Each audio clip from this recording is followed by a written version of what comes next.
Hare Krishna. Jaya Radha Madhava Kunja Bihari. Jaya Radha Madhava Kunja Bihari. Jaya Radha Madhava Kunja Bihari.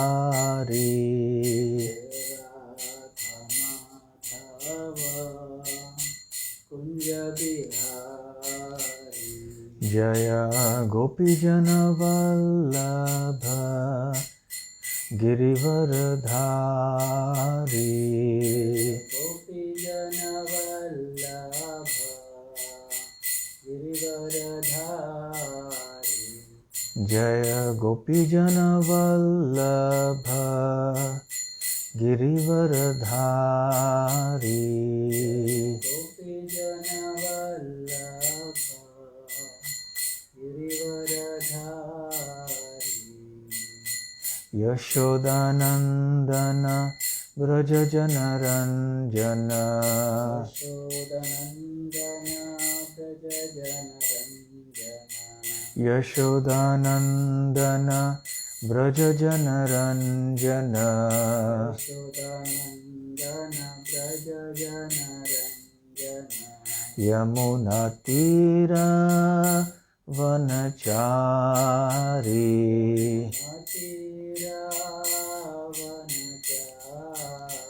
Yamuna Tira Vanachari.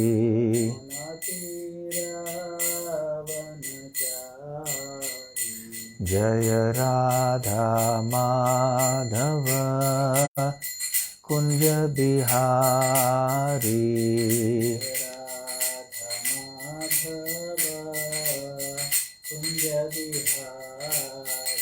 Jaya Radha Madhava Kunja Bihari.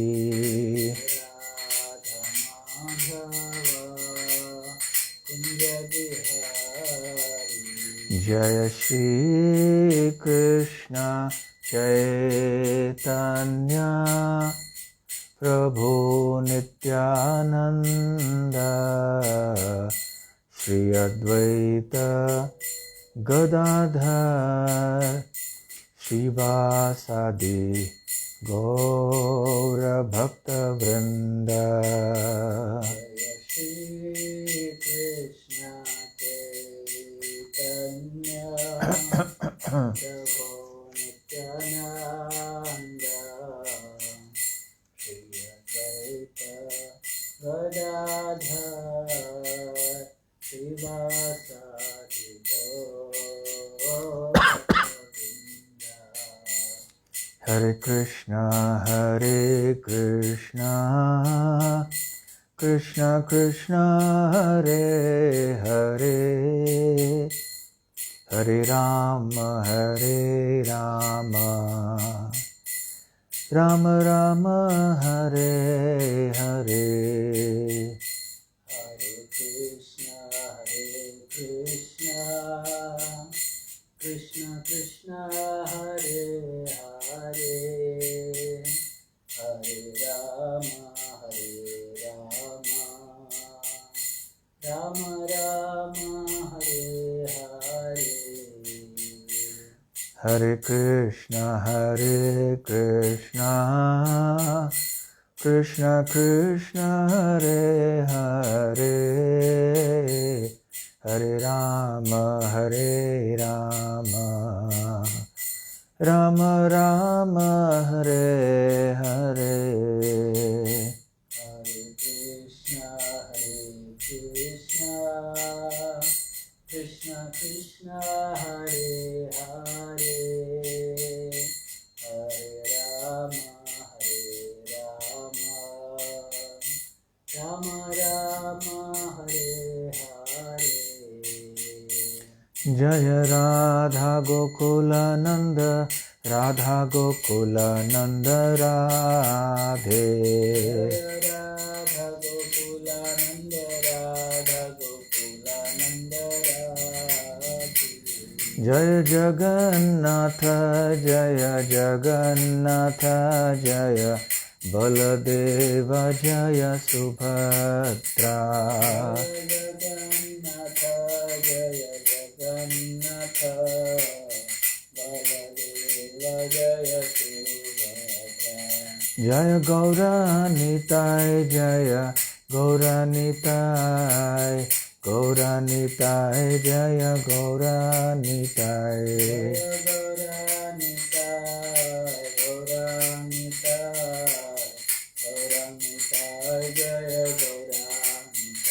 जय जय प्रभुपाद प्रभुपाद प्रभुपाद जय जय प्रभुपाद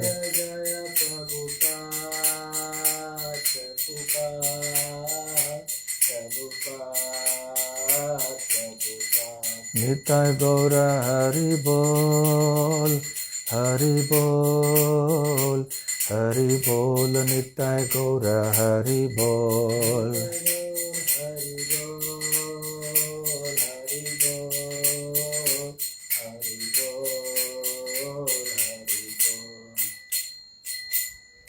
जय ओम विष्णुपाद परमहंस परिव्राजकाचार्य अष्टोत्तर शत His Divine Grace अभय चरणारविंद भक्ति वेदांत स्वामी श्रील प्रभुपाद की जय।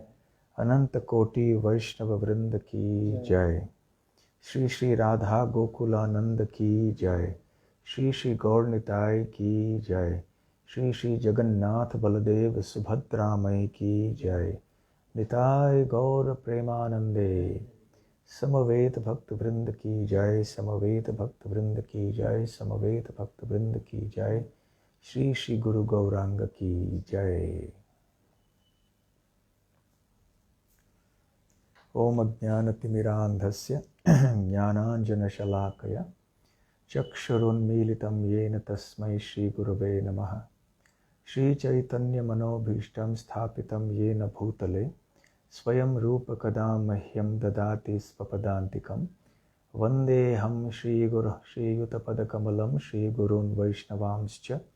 श्रीरूपं साग्रजातं सहगण रघुनाथान्वितं तं सजीवं साद्वैतं सावधूतं परिजनसहितं कृष्णचैतन्यदेवं श्रीराधाकृष्णपादान् सहगण ललिता श्रीविशाखान्वितांश्च। नमो ओं विष्णुपादाय कृष्णप्रेष्ठाय भूतले श्रीमते भक्तिवेदांत स्वामिन्निति नामिने।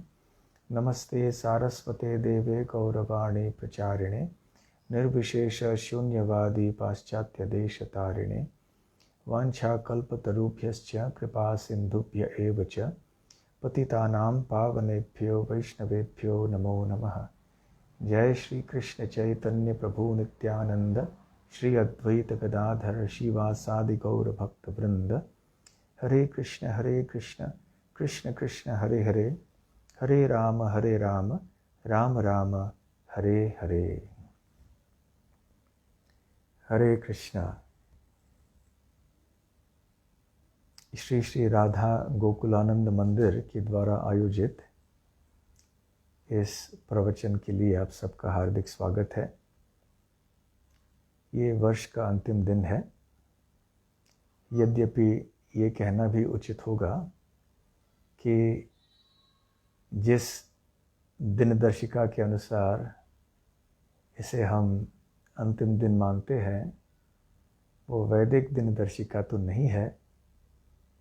वैसे भारत में अनेक ऐसे दिनदर्शिकाएं होती हैं, कैलेंडर्स होते हैं, और हम लोग चैतन्य महाप्रभु के अनुयायी होने के कारण हमारे नवीन वर्ष को गौर पूर्णिमा से प्रारंभ करते हैं या गौर पूर्णिमा के बाद वाले दिन से प्रारंभ करते हैं। परंतु खैर जो भी हो, क्योंकि अब इस पाश्चात्य देश की दिनदर्शिका के लिए की मान्यता जो है बहुत अधिक है सारी दुनिया में, हम सब इसी तरह से बात करते हैं 2019, 2020, 2021। तो एक नवीन वर्ष प्रारंभ होने जा रहा है।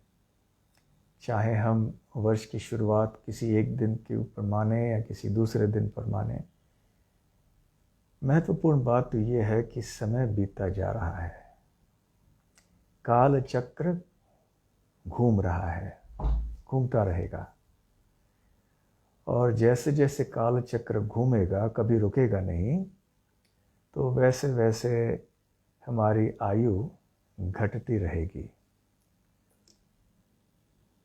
वैसे आज सुबह भी हम प्रवचन दे रहे थे, तो उसमें श्रीमद् भागवत के इस प्रसिद्ध श्लोक का उल्लेख कर रहे थे कि आयुर्हरति वै पुंसाम उद्यन अस्तम च यनसो तस्यर्ते यत् क्षणो नीत उत्तम श्लोक वार्तया।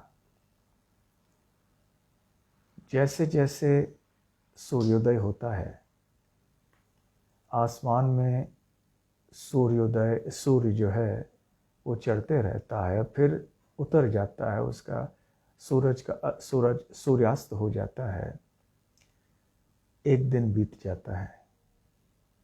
तो ऐसे हर एक सूर्योदय और सूर्यास्त के बाद साधारण व्यक्तियों की जीवन की अवधि की एक दिन घट जाती है, मृत्यु के एक दिन निकट व्यक्ति पहुंच जाता है। और जब मृत्यु का सामना कोई व्यक्ति करता है तो यमराज के दरबार में निर्णय लिया जाता है कि उसका अगला जन्म क्या होगा, कहाँ होगा, किस परिस्थिति में होगा, कौन से योनि में होगा। तो व्यक्तियों को साधारणतः ये बिल्कुल पता नहीं होता है कि उनका अगला जन्म कहाँ होगा, कैसे होगा। लोगों को ये कोई बिल्कुल कल्पना ही नहीं है साधारणतः कि एक अगला जीवन होगा भी। वो सोचते हैं कि किसने देखा है अगला जीवन, यही एकमात्र एक ही जीवन है, बस इसी को हमें सर्वस्व मानना चाहिए, और जब तक जीवित हैं सुखी रहना चाहिए। यावत् जीवेत सुखम जीवेत भस्मीभूतस्य देहस्य किम पुनरागमनो भवेत्। तो इस मृत्यु के बाद कोई पुनर्जन्म है नहीं है, किसे पता, क्या प्रमाण है, किसने देखा है। इसलिए जब तक हम यहाँ पर हैं तब तक हम खूब भोग करें, आराम करें और ऐसे सुखी रहकर जीवन बिताएं। तो इस तरह से हमारे भविष्य के बारे में जब हम दृष्टिहीन रहते हैं, अंधे हो जाते हैं, तो फिर भविष्य उज्जवल कैसे होगा। जैसे कोई साधारण व्यक्ति भी, एक बच्चा भी अपने भविष्य की तैयारी करता है।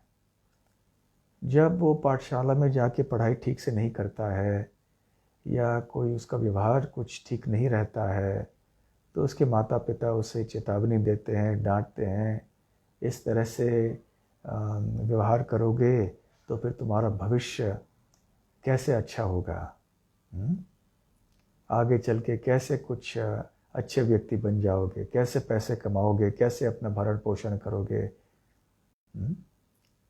तो इस तरह से बच्चा भी समझ लेता है कि मैंने यदि ठीक से पढ़ाई नहीं की तो आगे मेरा कोई भविष्य नहीं रहेगा। फिर आगे चल के विश्वविद्यालय में जाता है बच्चा, फिर वो सोचने लगता है अपने भविष्य के बारे में कि आगे चल के मैं क्या करूँगा, व्यवसाय मेरा क्या होगा, जीवन निर्वाह कैसे होगा। तो इस तरह से जीवन के हर एक स्तर में हम सोचते हैं कि हमारा भविष्य क्या होगा, परंतु ये हमारी जो सोच है भविष्य के बारे में वो केवल मृत्यु तक सीमित रहती है साधारणतः। परंतु प्रभुपाद जी कहते हैं कि वैदिक सभ्यता में हमें यह सिखलाया जाता है कि हम जब भविष्य के बारे में सोचते हैं, और सोचना चाहिए, तो केवल इस जीवन के अंत तक नहीं सोचना चाहिए, हमें आने वाले जन्मों की तैयारी करनी चाहिए। विशेष रूप से जो हमारा अगला जन्म होगा उसकी तैयारी करनी चाहिए।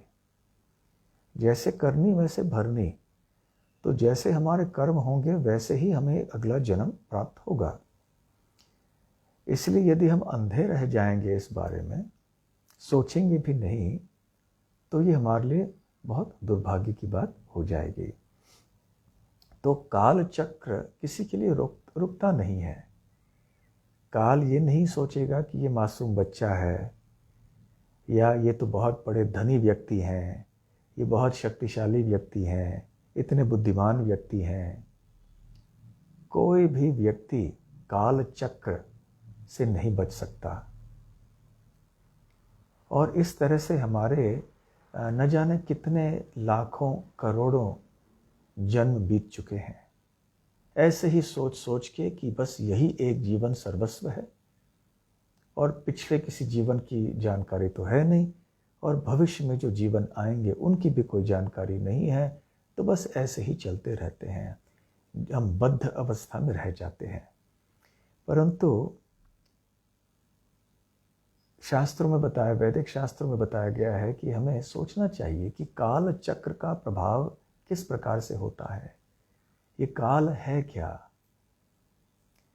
श्रीमद् भागवत में दशम स्कंध में कहा गया है, कालो बलियान बलिनाम भगवान ईश्वरो व्ययः प्रजाः कालयते क्रीडन पशु पालो यथा पशून। ये जो काल है, बलियान बलिनाम, बलिनाम मतलब जो बहुत बलवान व्यक्ति या शक्तियां हैं उनसे सबसे अधिक शक्तिशाली है। काल का मुकाबला करने वाली कोई दूसरी शक्ति नहीं है। तो ये बहुत बलवान है। क्यों? और ये अव्यय है, इसका कभी नाश नहीं होता इस भौतिक सृष्टि में। ऐसे क्यों? भगवान ईश्वर है, क्योंकि ये भगवान की शक्ति है, और भगवान की शक्ति होने के नाते ये के कारण ये भगवान से अभिन्न है। तो भगवान अपने काल शक्ति के द्वारा प्रजा कालयते, प्रजा मतलब यहाँ जितने भी जीव हैं भौतिक जगत में, उनका नियंत्रण करते हैं। क्रीडन, जैसे खेल खेल में, उनकी लीला में। और किस प्रकार से नियंत्रण करते हैं जीव प्राणियों की अपनी काल शक्ति के द्वारा। पशु पाल यथा पशून, जिस प्रकार से एक ग्वाला होता है वो अपने गौओं की रक्षा करता है, चराने ले जाता है पशुओं को।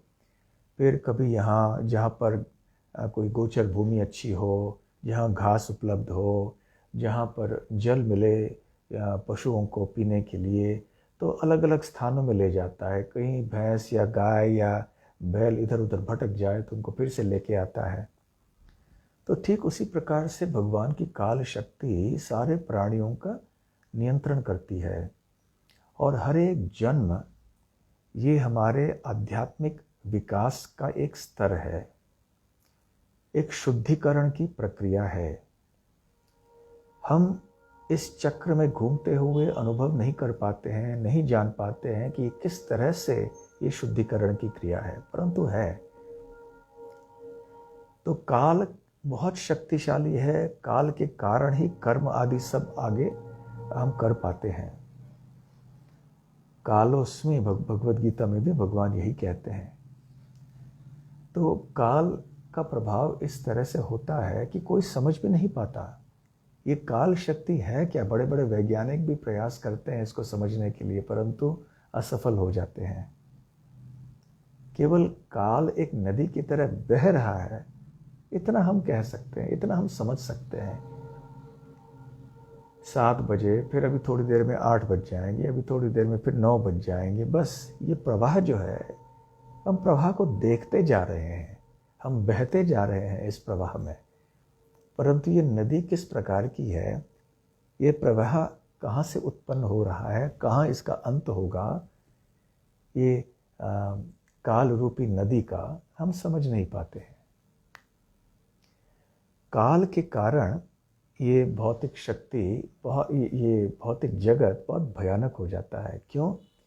क्योंकि काल हर चीज़ का परिवर्तन करता है। हम अनुभव करते हैं कि भौतिक जगत में हर वस्तु, हर व्यक्ति, सब कुछ परिवर्तनशील है। न केवल हमारे भौतिक शरीर बदलता है, हमारा सूक्ष्म शरीर भी बदलता है। हम कहते हैं कि नहीं, अब मेरा मन बदल गया, अब मैं पहले यहाँ जाना चाहता था, अब मैं सोच रहा हूँ कि वहाँ नहीं जाऊँगा, दूसरी जगह जाऊँगा। हर क्षण हम बदलते रहते हैं, सब कुछ परिवर्तनशील है। इसलिए ये शब्द काल कहा गया है। काल जो कि हर चीज का परिवर्तन करता है, जिसका आकार, जिसका रूप बदलते रहता है। तो यहां पर सब कुछ बदलते रहता है क्योंकि काल यहां प्रधान है। काल नहीं होता तो हम कर्म भी नहीं कर सकते, और इसलिए फिर हमें जन्म लेना पड़ता है। जन्म के बाद थोड़े बड़े हो जाते हैं, फिर थोड़े परिपक्व हो जाते हैं, फिर और कोई जैसे आगे चल के कोई गृहस्थ आश्रम चल के फिर बच्चे हो जाते हैं, फिर हम बूढ़े हो जाते हैं, फिर मृत्यु हो जाती है।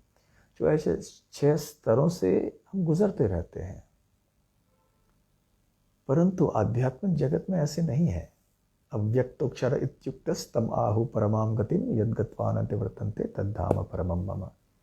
तो भगवद गीता में भगवान श्री कृष्ण कहते हैं कि ये भौतिक जगत जो है, क्योंकि ये काल शक्ति के प्रभाव के अंतर्गत है, तो जब ये व्यक्त अवस्था में होता है तो इसका सृजन होता है, पालन होता है, फिर संहार होता है।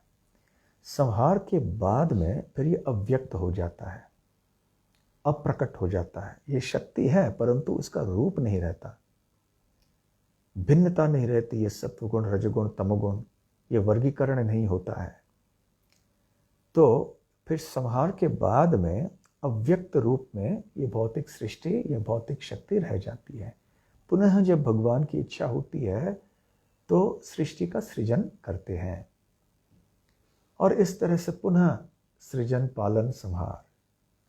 तो व्यक्त अव्यक्त, व्यक्त अव्यक्त, इस तरह से ये सब कुछ चलता रहता है। तो ये है भौतिक सृष्टि। परंतु भगवान कहते हैं कि ये व्यक्त और अव्यक्त सृष्टि के परे भी एक और सृष्टि है, परंतु वो सृष्टि सनातन है। वहाँ कोई व्यक्त अव्यक्त की बात नहीं है।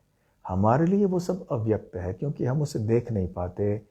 हमारी इंद्रियों के परे है ये आध्यात्मिक जगत, नहीं हम उसे समझ पाएंगे कभी भौतिक इंद्रियों के द्वारा। तो वहाँ पर जो भी कुछ है वो सनातन है, अविनाशी है। यहाँ पर सब कुछ नश्वर है, वहाँ पर सब कुछ सच्चिदानंद है। आत्मा भी सच्चिदानंद है, अविनाशी है। तो फिर भगवान कैसे अविनाशी नहीं होंगे? जब आत्मा का विनाश नहीं हो सकता तो फिर भले भगवान का विनाश कैसे हो सकता है? जब आत्मा का जन्म नहीं होता तो भले भगवान का जन्म कैसे हो सकता है? भगवान केवल प्रकट होते हैं, अप्रकट हो जाते हैं बाद में, परंतु भगवान का जन्म नहीं होता, भगवान की मृत्यु नहीं होती, क्योंकि भगवान का दिव्य शरीर है। जड़ पदार्थों से भगवान का शरीर नहीं बना हुआ है। इसलिए हम कभी भी भगवान श्री कृष्ण को वृद्ध अवस्था में नहीं देखते हैं। भगवान तरुण अवस्था में ही रहते हैं गोलोक वृंदावन में। वहां पे काल शक्ति का प्रभाव भिन्न है, वहां पे सब कुछ ताजा है, यहाँ पर सब कुछ घिसा पिटा लगता है। हम किसी चीज को अब खा लेते हैं तो अब लगता है कि बस अभी और नहीं खाना है, फिर 5-6 घंटे बाद फिर भूख लगती है, फिर इच्छा होती है कि चलो फिर से खा लें। परंतु आध्यात्मिक जगत में ऐसे हम किसी भी चीज से ऊब नहीं जाते हैं। यहाँ पर ऊब जाते हैं वस्तुओं से, क्योंकि सारे वस्तुएं जो हैं घिसे पिटे हो जाते हैं। दिलचस्पी नहीं रहती इन चीजों में। अरे ये तो ठीक है, कर लिया, अभी कुछ मन नहीं कर रहा है इसके लिए। परंतु आध्यात्मिक जगत में सब कुछ ताजा होता है, वहां काल का प्रभाव कुछ अलग ही होता है, और वहां पर सब कुछ सच्चिदानंद होने के कारण यह भौतिक जगत में जिस प्रकार के हम दुखों को, कष्टों को आदि देखते हैं, चिंताओं को, वो वहां पर बिल्कुल नहीं दिखाई पड़ते। तो हमें यहाँ पर भौतिक जगत में रहते हुए सोचना चाहिए कि वहां पहुंचे कैसे। तो प्रभुपाद जी कहते हैं कि हमारा लक्ष्य होना चाहिए वहां पहुंचना। पुनर्जन्म में एक जन्म तो होना ही है। जातस्य ही ध्रुवो मृत्यु ध्रुवम जन्म मृतस्य च। तो जब जन्म हुआ है मृत्यु तो होगी, और मृत्यु होगी तो फिर पुनर्जन्म भी होगा। परंतु प्रश्न ये है कि किस तरह का पुनर्जन्म। यदि हमने भगवान श्री कृष्ण की बातों को नहीं माना तो इसी तरह से जन्म मृत्यु के चक्र में अटके रह जाएंगे। यदि भगवान श्री कृष्ण के आदेशों के अनुसार हमने कार्य किया और हमारे जीवन को बिताया और हम भगवान कृष्ण के शुद्ध भक्त बन गए तो फिर हमारा अगला जन्म अवश्य होगा, परंतु भगवान के धाम में होगा। हमारा शरीर दिव्य होगा, सच्चिदानंद होगा। अब जिस तरह हमारा शरीर जड़ पदार्थों से बना हुआ है तो वैसा शरीर हमें नहीं मिलेगा। ये शरीर तो हमें सदैव कष्ट देता है। इदम शरीरम शतसंधि जर्जरम पतत्यवश्यम परिणाम पेशलम किम औषधिम पृच्छसि मूढ़ दुर्मते निरामयम कृष्ण रसायनम पिबा। तो ऐसे कहा गया है मुकुंदमाला स्तोत्र में। कवि कुलशेखर महाराज कहते हैं कि इदम शरीरम, ये जो शरीर है, शतसंधि जर्जरम, इसमें सारे जो संधियां हमारी हैं, जैसे जैसे आयु बढ़ती है वो जकड़ जाते हैं और फिर हमें बहुत दर्द होता है इन संधियों में। इदम शरीरम शतसंधि जर्जरम पतत्यवश्यम, इसका पतन तो निश्चित है, कोई रोक नहीं सकता इस शरीर के विनाश को। परिणाम पेशलम, जो भी सौंदर्य हमारा है वो भी नश्वर है। किम औषधम पृच्छसि मूढ़ दुर्मते, तो राजा कुलशेखर कहते हैं कि हे मूढ़ व्यक्ति, क्यों केवल दवाई दवाई दवाई के पीछे लगे रहे हो? ये दवाई से क्या होगा? निरामयम कृष्ण रसायनम पिबा, तो कृष्ण नाम लो, कृष्ण कथा लो।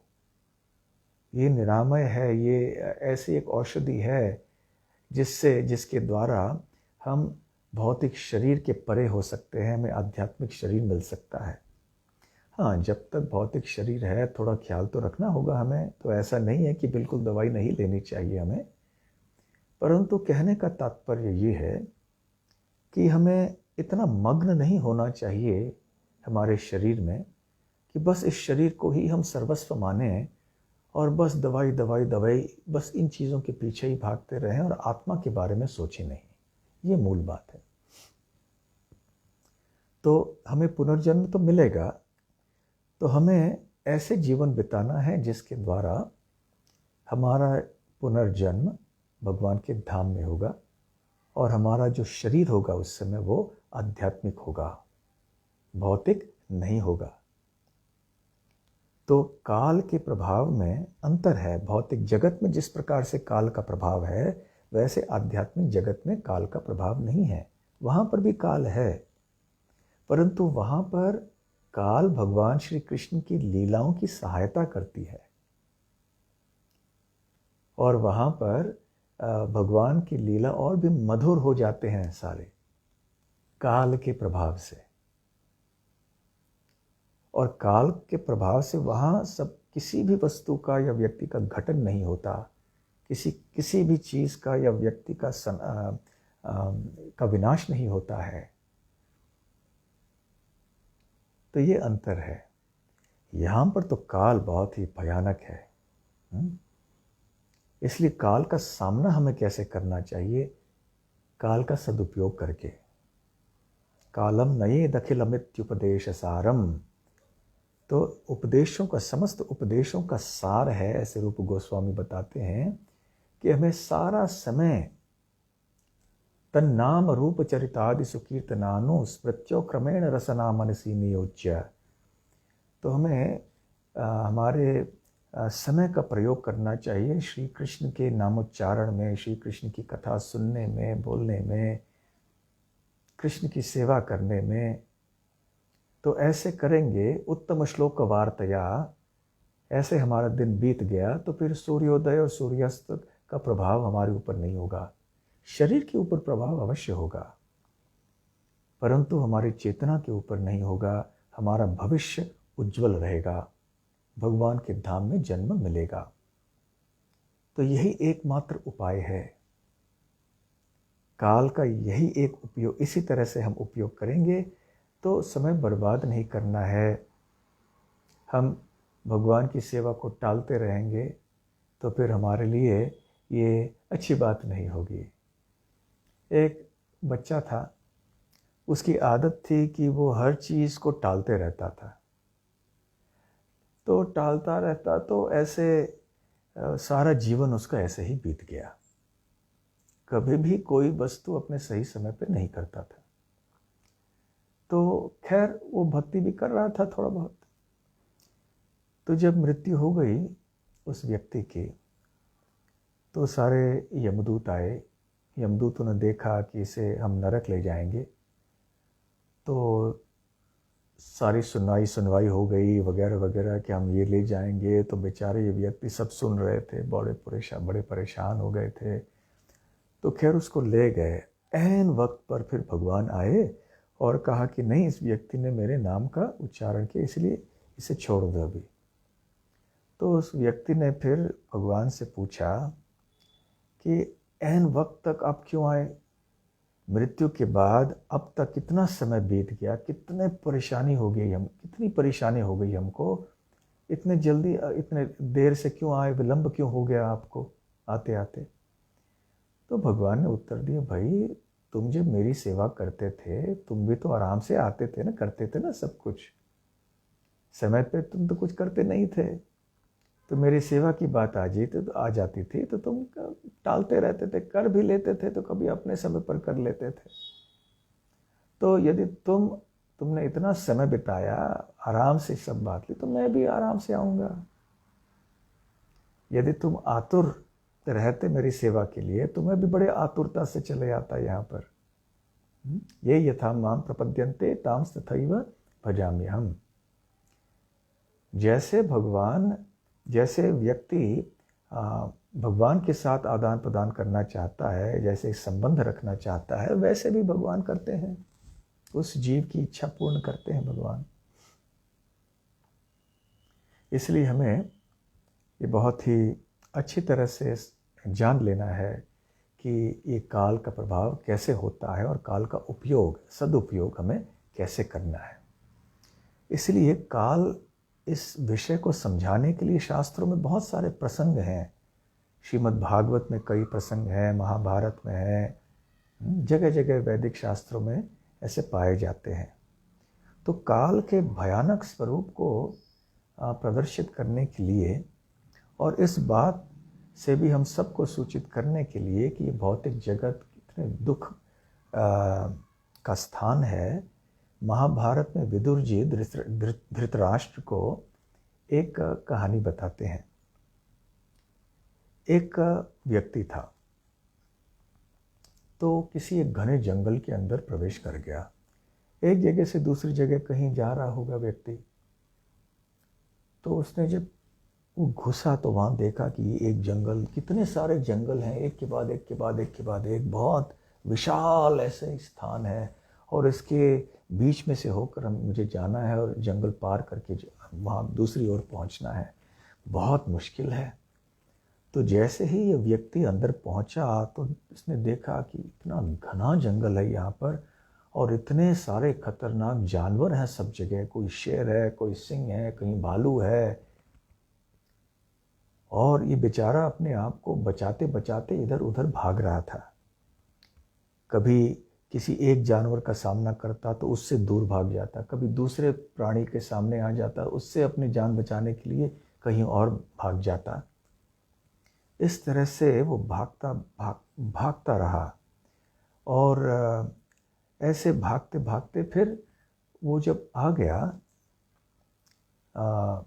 उसे पता ही नहीं चला कि वो किस दिशा में जा रहा है। फिर उसने देखा कि ये जो एक वन है, जिस वन के अंदर मैं हूँ, इसके पीछे एक जाली है यहाँ पर जो इसको घेर रही है।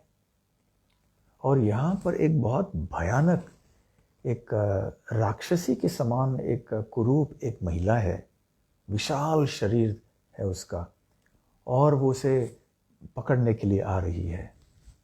तो वैसे भी ये व्यक्ति बहुत घबराया हुआ था इस घने जंगल को देखकर और फिर इन जानवरों को देखकर।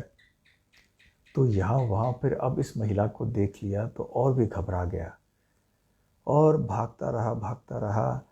और अचानक क्या हो गया, वो नीचे कुएं में गिर गया। कुएं को वो देख नहीं पा रहा था, नहीं पाया, क्योंकि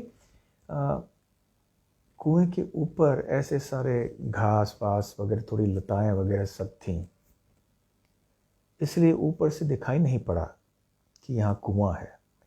तो दौड़ते दौड़ते फिर ये इस कुएं के अंदर गिर पड़ा, परंतु भाग्य उसका था कि वो सीधे कुएं के अंदर नहीं गिर पड़ा, नीचे तक नहीं गिर पड़ा, क्योंकि पानी नहीं था इस कुएं में। यदि सीधे गिर पड़ता तो सर ठोकर लग जाता ज़मीन से, उसकी मृत्यु हो जाती। तो खैर उसके पैर जो हैं उन लताओं में अटक गए। वहाँ उस कुएं के तट पे, कोने पे एक पेड़ था, तो उस पेड़ के शाखाओं से ये लताएं जो टंग रही थीं, उनमें उसके टांगें अटक गईं और इस तरह से उल्टा लटक गया। तो उसका सर जो है वो नीचे की ओर था इस कुएं के अंदर, और उसके पैर ऊपर की ओर थे। तो ऐसे उसकी परिस्थिति थी।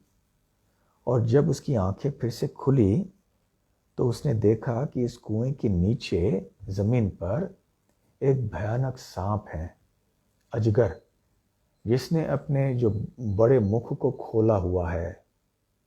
वो सोच रहा है कि कब ये व्यक्ति मेरे मुंह के अंदर गिर जाएगा, मैं इसको निगल लूं।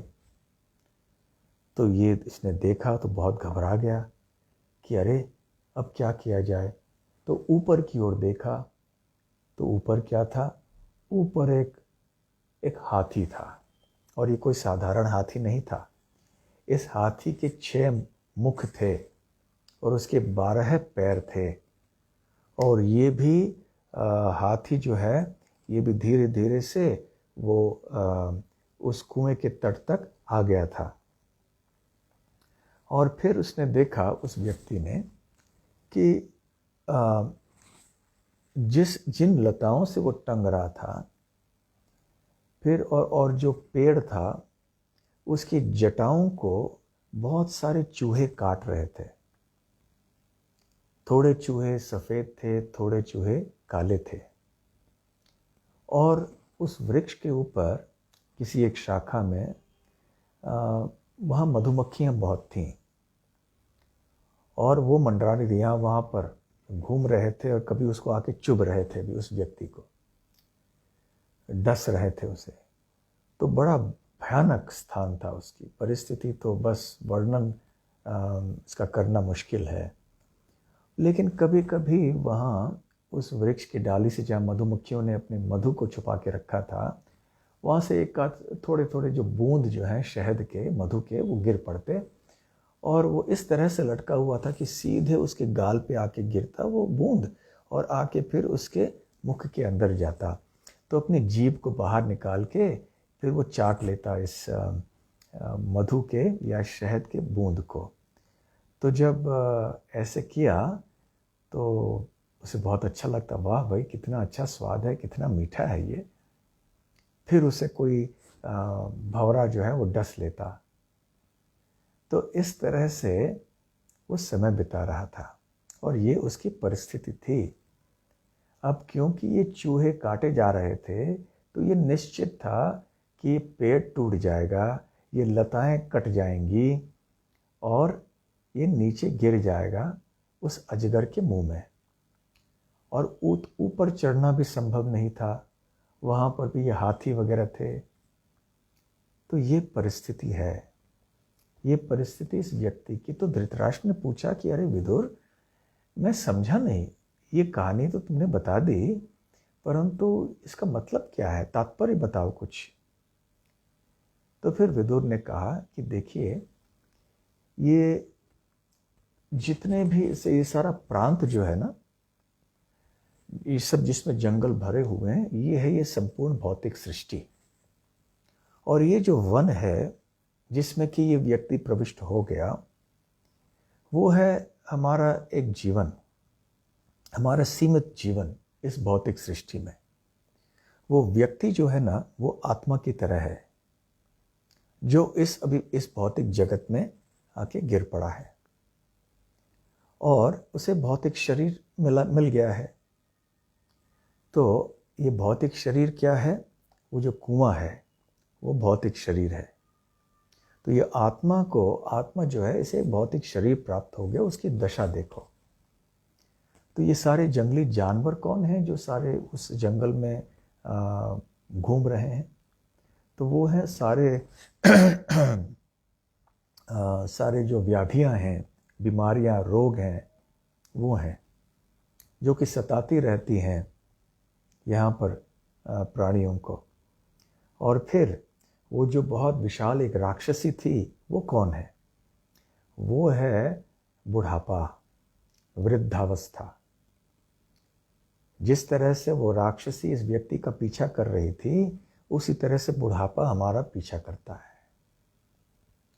हर एक व्यक्ति को बूढ़ा होना होगा। ये हालांकि कोई चाहता नहीं है कि बूढ़े हो जाएं हम, परंतु बुढ़ापा आकर ही रहेगा। जन्म, मृत्यु, जरा, व्याधि, ये 4 चीजें तो निश्चित है। बुढ़ापा जब आ जाएगा तो दुर्बलता आ जाती है, व्याधियां बढ़ जाती हैं, कष्ट बढ़ जाते हैं, मानसिक शक्ति, बुद्धि सब कमजोर होने लगती है, इंद्रियां कमजोर होती हैं, तो तरह तरह की समस्याएं आती हैं। तो कोई नहीं चाहता, हमारा सौंदर्य भी खत्म हो जाता है, परंतु ये बुढ़ापा आएगा। हर एक व्यक्ति का पीछा करता है ये बुढ़ापे, और ये राक्षसी पीछा करती है और सबको पकड़ लेती है आखिर। और फिर ये कुएं में ये जो सांप नीचे था, वो कौन है? वो काल शक्ति है। काल की तुलना कभी कभी एक अजगर से की जाती है, एक बड़े सांप से। अब जिस क्षण से हमारा जन्म हो जाता है, तब से हम इस काल रूपी सांप के मुंह में प्रवेश कर जाते हैं, और जब तक मृत्यु हो जाती तब तक हमारा शरीर काल सर्प के मुंह के अंदर अंदर अंदर अंदर हम जाते रहते हैं। और जब पूरी तरह से उस काल रूपी सांप के अंदर चले जाते हैं तो हम समझ सकते हैं कि मृत्यु हो गई। तो ये निश्चित है हमारे लिए। तो फिर अभी वहाँ पर जो चूहे हैं, वो कौन है? वो चूहे हैं दिन और रात। सफ़ेद चूहे दिन हैं, काले चूहे रात हैं। दिन और रात बीतते जाते हैं, इससे जीवन की अवधि घटती रहती है। और वहाँ पे जो वृक्ष है वो हमारी जीने की इच्छा है, और जो भंवरे हैं, जो मधुमक्खियाँ हैं, वो सब हमारी तरह तरह के जो कामनाएं हैं ना, जो वो हैं।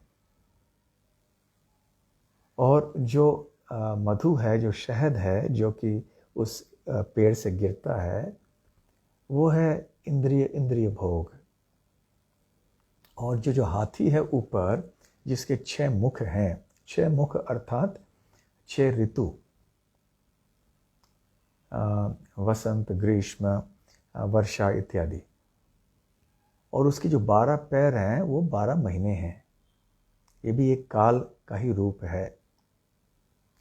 तो इस प्रकार से व्यक्ति बहुत ही जटिल परिस्थिति में अटक जाता है। यहाँ पर उसका कोई भविष्य नहीं है।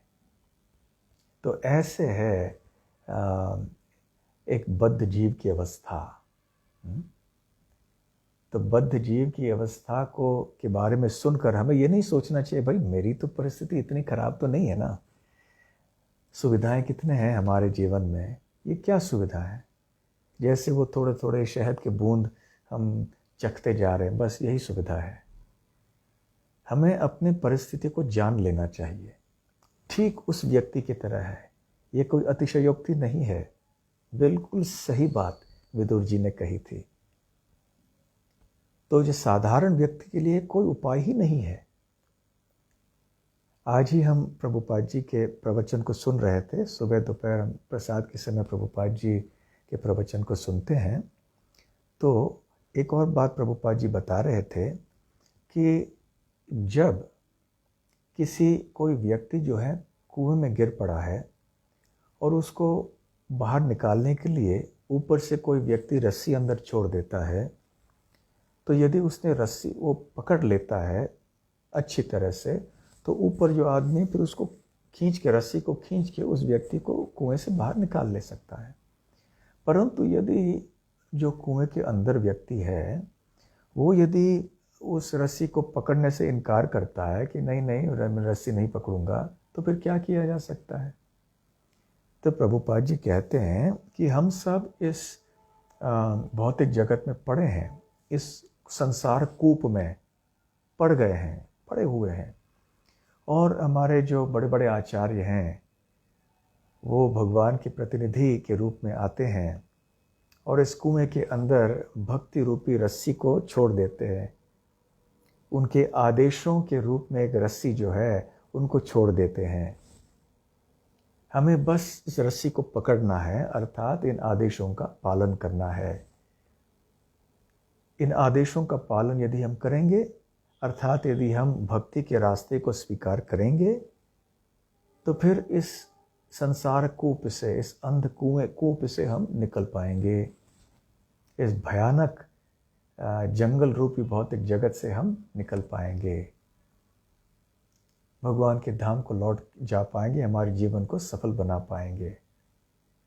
तो रस्सी को पकड़ना हमारे हाथ में है, आदेशों का पालन करना हमारे हाथ में है, ये हमारा कर्तव्य है।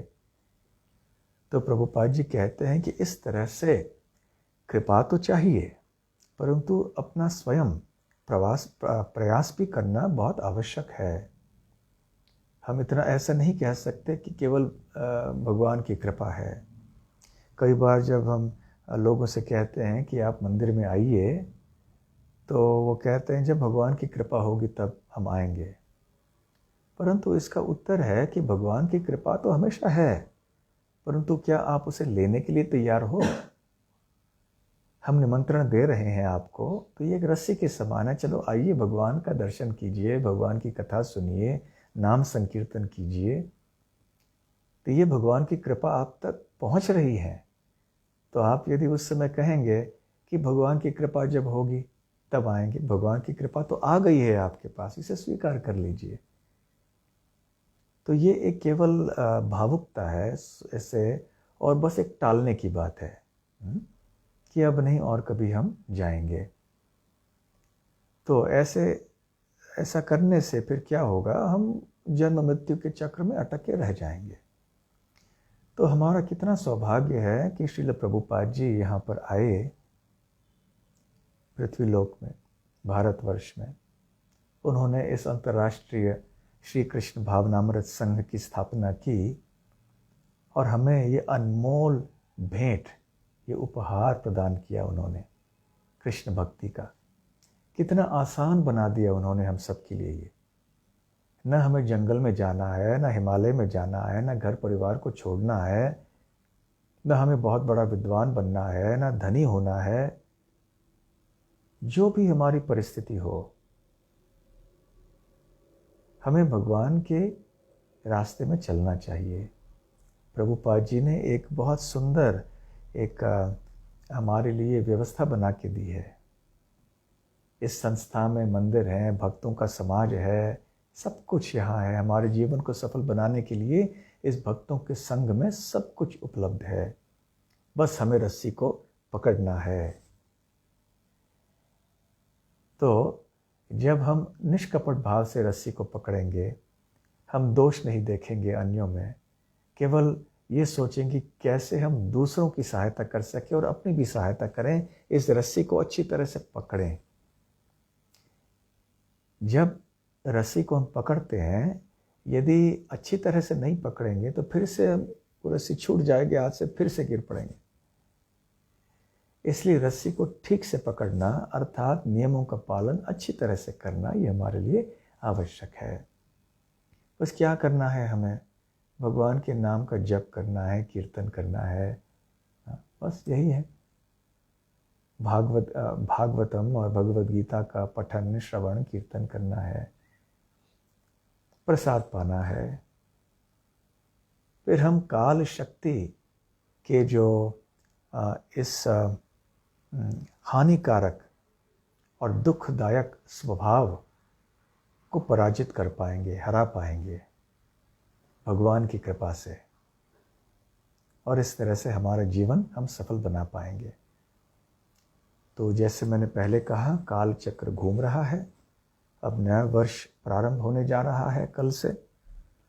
तो हमें ये भूलना नहीं चाहिए कि काल चक्र कैसे घूमता है, इसका प्रभाव कैसे है, और ये रस्सी को पकड़ लेना है। तब हमारे लिए ये वर्ष नवीन हो जाएगा, क्योंकि भगवान श्री कृष्ण से जो भी कुछ संबंधित है वो नवीन है, इसलिए उनका नाम है नवीन कृष्ण, नवकिशोर, नित्य नवनवायमान कृष्ण है। कृष्ण से संबंधित जो भी कुछ है वो नित्य नवनवायमान है, सदैव नया लगता है, कभी घिसा पिटा नहीं लगता। तो बस हम इस आने वाले वर्ष में भी हम ये एक संकल्प कर लें कि हम हमारी साधना, हमारी सेवा आदि और भी अच्छी तरह से कर लें। आप सबको नवीन वर्ष की शुभकामनाएं। आशा करते हैं कि हम सब मिलजुल कर कृष्ण भक्ति के रास्ते में आगे चलेंगे सफलता की ओर। बहुत बहुत धन्यवाद। हरे कृष्ण कृष्ण कृष्ण हरे हरे, हरे राम राम राम हरे हरे। कीर्तन भी हम करेंगे 5 मिनट।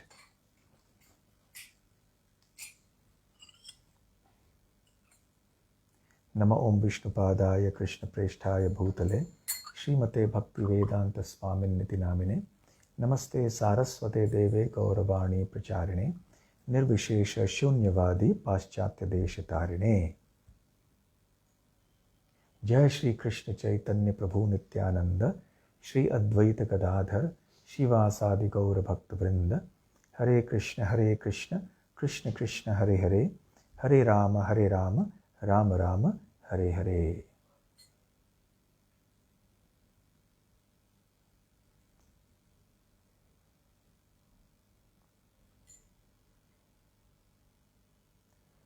हरे Krishna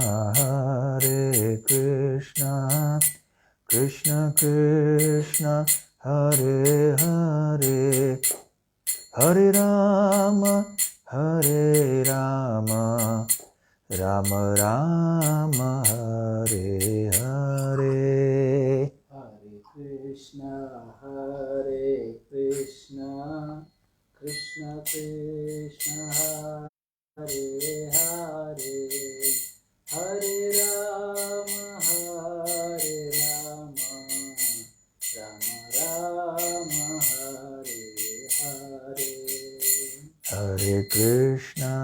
Hare Krishna, Krishna Krishna, Hare Hare, Hare Rama, Rama Rama, Hare Hare. Hare Krishna, Krishna Krishna, Hare Hare, Hare Rama, Rama Rama, Hare Hare. Hare Krishna, Krishna Krishna, Hare Hare, Hare Rama, Rama Rama, Hare Hare. Hare Krishna, Krishna Krishna, Hare Hare, Hare Rama, Rama Rama, Hare Hare. Hare Krishna, Krishna Krishna, Hare Hare, Hare Rama, Rama Rama, Hare Hare. Hare Krishna, Krishna Krishna, Hare Hare, Hare Rama, Rama Rama, Hare Krishna, Krishna Krishna, Hare Hare, Hare Rama, Rama Rama, Hare Hare. Hare Krishna, Krishna Krishna, Hare Hare, Hare Rama, Rama Rama, Hare Hare. Hare Krishna, Krishna Krishna, Hare Hare, Hare Rama, Rama Rama, Hare Hare. Hare Krishna, Krishna Krishna, Hare Hare, Hare Rama, Rama Rama, Hare Hare. Hare Krishna, Krishna Krishna, Hare Hare, Hare Rama, Rama Rama, Hare Hare. Hare Krishna, Krishna Krishna, Hare Hare, Hare Rama, Rama Rama, Hare Hare. Jaya Radha Gokulananda, Radha Gokulananda, Radhe. Radha Gokulananda, Radha Gokulananda, Radhe. Jaya Jaya Prabhupada, Prabhupada, Jaya Jaya Prabhupada. Jaya Jaya Prabhupada.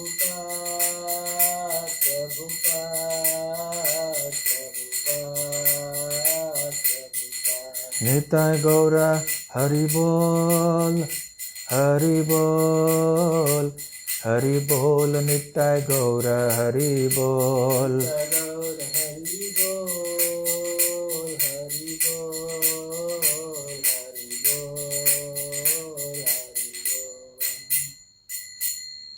गौर प्रेमानंदे, हरिनाम संकीर्तन की जय, श्रील प्रभुपाद की जय। गौर प्रेमानंदे, हरि हरि बोल, हरे कृष्णा, धन्यवाद।